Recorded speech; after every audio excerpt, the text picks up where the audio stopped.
జయశంకర్ భూపాలపల్లి జిల్లా కాటేరం మండలం చింతకాని గ్రామంలో గ్రామ ఇలివేల్పు మధురం పోచమ్మ తల్లి బోనాల పండుగను గ్రామస్తులు భక్తి శ్రద్ధలతో ఘనంగా నిర్వహించారు.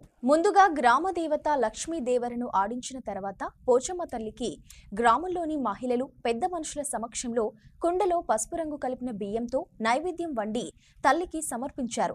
దానికి ముందు మహిళలు తలపై బోనాలను ఎత్తుకొని గుడి చుట్టూ తిరుగుతూ శివసత్తుల పూనకాల నడుమ పట్నం వేసి డప్పు చప్పుల నడుమ శివసత్తుల పూనకాలతో పోచమ్మ తల్లికి మొక్కులు చెల్లించుకున్నారు.